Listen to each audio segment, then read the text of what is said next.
The air in the Smoothie King Center is electric, thick with the sweat and screams of 17,000 souls. The floor of the arena doesn't just vibrate, it feels alive. A beast roaring under the weight of a moment that feels less like sports entertainment and more like biblical prophecy. In the center of the ring, a single spotlight cuts through the manufactured haze, and in it stand a father and a son, poised on the brink of a war that has been brewing for a lifetime. Dugather Seagal, his hair slicked back with sweat, circles his father not like a son but like a predator. There's a lifetime of frustration coiled in his shoulders, a desperate need to prove he is more than just a footnote in a legend's story. Across from him, Steven Seagal stands, his arms in a loose, ready stance. He doesn't look like a WWE superstar. He looks like a man who has wandered in from a forgotten, more dangerous era. He looks ancient, immovable, and for the first time, perhaps, out of his depth. The crowd holds its breath, a collective silence that is louder than any chant. Then, in a blur of motion, crack. A spinning back fist from Dugather connects not with his father, but with the air just beside his head, the force of it sending the referee's microphone spiraling into the front row. The sound barrier is broken, and the roar from the crowd is a physical thing, a shockwave that feels like it could tear the roof from its moorings. This is the moment that will be replayed, analyzed, and talked about for years to come. A moment that transcends wrestling. This is the story of a father, a son, and the fight to own a legacy. To understand what is happening in that ring, you have to understand the shadow that has loomed over Dugather Seagal his entire life. Steven Seagal is not just a Hollywood action star. He is a legitimate 7th Dan black belt in Aikido, a man who built a legend with his hands, a martial arts philosopher king who moved with a kind of brutal grace that seemed almost supernatural. His legacy was written in dojos, on film sets, and in the quiet, unnerving respect of the world's most dangerous men. And into that world, a son was born. Dugather was raised around the discipline of the dojo, where respect is earned through silence and perfection. But he saw it not as a path, but as a cage. While his father preached the art of redirection and fluid motion, Dugather was drawn to a different kind of combat. The world of professional wrestling, a universe of raw power, explosive impact, and larger-than-life characters.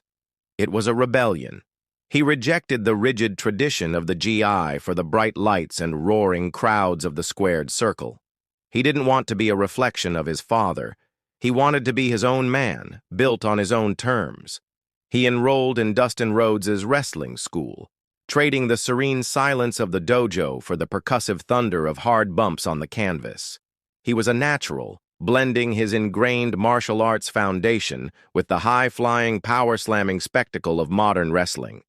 He built a name for himself on the indie circuit, a quiet storm who fought with a ferocity that seemed deeply personal.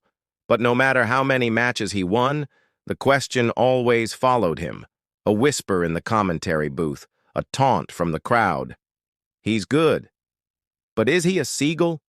The name that should have been his birthright had become his burden. August 2025, Monday Night Raw, live from New Orleans. The night is already stacked, but a palpable tension hangs in the air. After a blistering main event, the lights dim unexpectedly. A single spotlight finds Steven Seagal standing in the entranceway. He's not in wrestling gear. He's in simple black G-pants and a black silk jacket, looking more like a sensei about to deliver a final lesson than a guest star. He walks to the ring with an unnerving calm, his presence alone silencing the buzzing arena. He doesn't take a microphone. He doesn't need one. He just stands, a living monument to a legacy his son has been trying to escape. Then, a new theme song hits the speakers, a jarring, aggressive blend of industrial rock and traditional Japanese drums.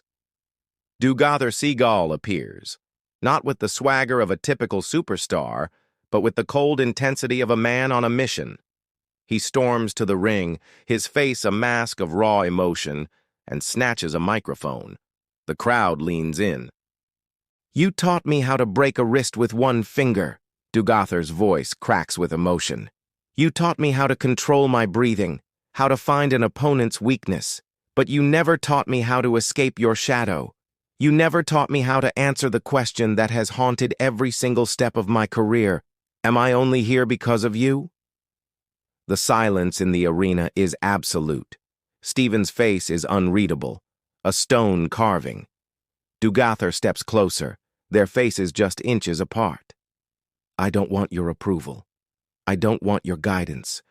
I want the one thing you've held over my head my entire life. I am challenging you. For the right to my own name." He drops the mic. It clatters on the mat, the sound echoing like a gunshot. Steven Seagal's eyebrow raises, a flicker of movement that speaks volumes. Adam Pearce, the WWE official, rushes to the ring with a contract, sensing a main event of epic proportions. The signing is a formality drenched in tension. Dugather doesn't even sit. He grabs the pen and slashes his name across the paper. Steven, in a move of pure psychological warfare, removes a small, ornate stamp from his pocket. The same red ink kanji seal he used on his first Aikido certificates. He presses it onto the contract. It's done. At SummerSlam, it will be father versus son. SummerSlam arrives and the atmosphere is mythological. The bell rings and the explosion of noise from the crowd is deafening. Dugather doesn't wait. He shoots across the ring like a cannonball, a blur of modern wrestling aggression, and slams into his father with a spear that sends the 72-year-old crashing into the turnbuckles. The crowd erupts. Dugather unleashes a furious storm of forearm smashes, each one thrown with the pent-up rage of a lifetime. He's not just trying to win, he's trying to overwhelm, to demolish the legend. Chants of holy sign, fill the arena. Seagal, for his part, simply covers up, weathering the storm with an almost frustrating calm. He absorbs the punishment, his face a stone mask. Dugather pulls him from the corner, whips him across the ropes, and connects with a devastating drop kick that sends Seagal to the mat. He goes for the pin. 1, 2. Seagal shoves him off with an almost casual burst of power. The first round is all Dugather. He is faster, stronger, and fighting with a fire that seems impossible to extinguish. He is making his father look old. He is proving his point. But then, the second round begins to unfold. The pace changes. Seagal is no longer just absorbing punishment. He's analyzing. Every move Dugather makes, Seagal is reading it, learning his son's rhythm, his timing. Dugather charges in for another attack, but this time, Seagal moves. It's not a wrestling counter, it's pure Aikido. With a subtle pivot and a twist of the wrist, he uses Dugather's own momentum to send him tumbling across the ring. The crowd gasps. Seagal doesn't follow up with a stomp or a punch. He just stands, waiting. Dugather gets up, confused and angry, and charges again. This time, Seagal flows into a picture-perfect arm drag that sends Dugather sprawling. The commentary team is losing its mind. "This isn't a wrestling match anymore," one shouts. "This is a masterclass." Seagal begins to dismantle his son, not with brutality, but with surgical precision. He targets joints, he manipulates balance, he turns every one of Dugather's strengths into a weakness. The fight has shifted from a brawl into a chillingly beautiful display of martial arts mastery. The momentum has fully swung. Seagal has his son trapped in the center of the ring, a complex series of joint locks and pressure points that have Dugather completely immobilized. The younger man struggles, his power and athleticism rendered useless by the old master's technique. The crowd is watching in stunned silence, witnessing the legend come to life before their very eyes. Dugather's face is a contortion of pain and frustration. He is being humiliated, systematically taken apart by the very discipline he rejected. He is losing the fight and, in his mind, losing his identity all over again. Seagal leans in close, his face next to his son's ear. The hot mics around the ring are just sensitive enough to pick up the whisper, a quiet command cutting through the tension. "Stop fighting my name," Seagal breathes, his voice calm and steady amidst his son's struggle. "Stop fighting my shadow. Fight me." He lets go. He releases the hold, pushing his son away and getting back to his feet. He stands in the center of the ring, his hands lowered, leaving himself completely open. An invitation, an offering, a final lesson. Dugather scrambles to his feet, his body screaming in pain, his mind reeling from his father's words. He looks across the ring at Seagal, who stands waiting, vulnerable. And in that moment, everything changes. The anger drains from Dugather's face, replaced by a dawning realization. This was never about winning or losing. It was never about a pinfall or a submission. It was a test, a brutal, painful, public test to see if he could move past the anger, past the shadow, and become the man he was meant to be. He sees his father not as an obstacle, but as the final gatekeeper to his own self-respect. Tears well in Dugather's eyes, tears of pain, of frustration, but also of understanding. The crowd feels the shift. The chants die down. They are no longer spectators at a fight. They are witnesses to a profound family drama.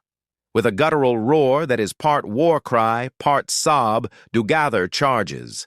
He doesn't throw a punch. He doesn't attempt a takedown. He wraps his arms around his father's midsection, mustering every ounce of strength he has left. He lifts the 6'4" monolith off his feet for a thunderous Samoan drop. The impact shakes the ring, but he doesn't go for the pin. He slowly gets to his feet, helps his father up, and they meet in the middle of the ring. They lock eyes, and for the first time, there is no conflict between them. Only a deep, unspoken understanding. Dugather extends his hand. Seagal takes it. In the center of the ring, they stand, father and son, their hands clasped. The exhaustion and the pain are written on their faces, but beneath it is something new. Peace. Seagal takes his son's arm and raises it into the air. Then Dugather, in turn, takes his father's arm and raises it. They stand together, equals, their hands held high as the 17,000 people in the arena rise to their feet. The applause is not the roar of a rabid wrestling crowd. It is a sustained, deafening ovation of pure respect. It's a thank you for a story that felt more real than anything they had seen before. There is no winner announced. No championship belt is awarded, because the prize they were fighting for was something intangible. Honor. Legacy. A son had finally stepped out of his father's shadow, not by defeating him, but by finally standing beside him. The legend had passed the torch, not in defeat, but in a final, perfect act of instruction. The hardest battles are not fought against an opponent, but against the expectations that define us. The story of Steven and Dugather Seagal in a WWE ring became more than a fantasy matchup. It became a lesson about legacy, pride, and the difficult journey a child must take to earn their own name. It showed us that sometimes the only way to earn respect from the one person who matters most is to challenge them, not with anger, but with the strength to finally see them eye to eye. The greatest victory isn't always about who gets their hand raised, but about finding peace in who you are. If this story resonated with you, make sure to subscribe for more deep dives into the greatest fights that never were.